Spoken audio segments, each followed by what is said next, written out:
జగన్ను నమ్మి కుటుంబ సభ్యులతో పాటు చాలా మంది నాశనమయ్యారని మాజీ మంత్రి సత్తెనపల్లి ఎమ్మెల్యే కన్నా లక్ష్మీనారాయణ విమర్శించారు. సత్తెనపల్లి మున్సిపాలిటీలో వైకాపాకు చెందిన 4 కౌన్సిలర్లు కన్నా సమక్షంలో తెదేపాలో చేరారు. ఈ సందర్భంగా ఆయన మాట్లాడుతూ పల్నాడు జిల్లా రెంటపల్లెలో ఆత్మహత్య చేసుకున్న వైకాపా నేత నాగమల్లేశ్వరరావు విగ్రహావిష్కరణకు జగన్ రావడంపై స్పందించారు.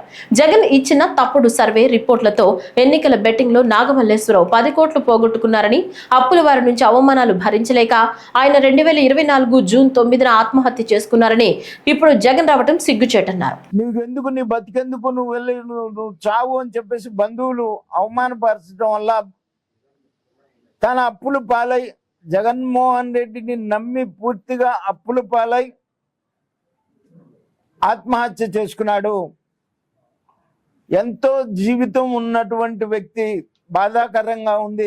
ఒక యంగ్స్టర్ ఎవరైనా కావచ్చు, ఏ పార్టీ అన్నా కావచ్చు, ఒక యంగ్స్టర్ ఎంతో జీవితం ఉన్నటువంటి వ్యక్తి, భార్యలు ఉన్నటువంటి పరిస్థితి, మరి అటువంటి వ్యక్తి, ఎంతో జీవితం ఉన్నటువంటి వ్యక్తి జగన్మోహన్ రెడ్డి వల్ల మరి చనిపోతే ఇవాళ దాన్ని ఓదార్పు రావటం అంటే, నేను చెప్పిన సామెత ఏదైతే ఉంది, రావుగోపాలరావు రాత్రి చంపి పొద్దున్నే దండయటానికి వచ్చినటువంటి పరిస్థితి తప్ప అంతకన్నా ఇంకొకటి కాదు.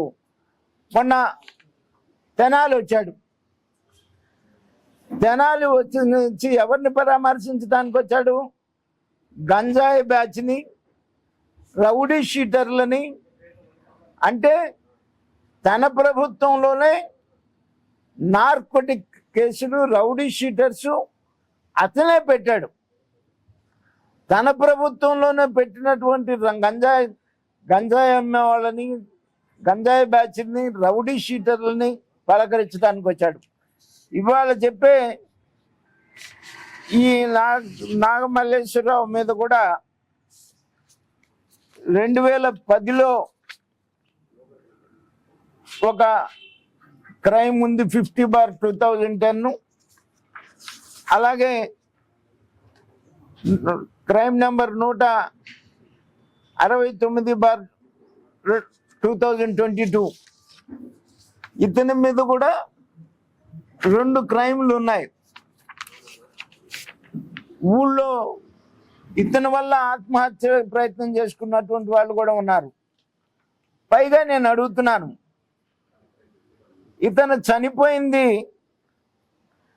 జూన్ 9వ తారీఖున, ప్రభుత్వం ఏర్పడింది జూన్ 12న.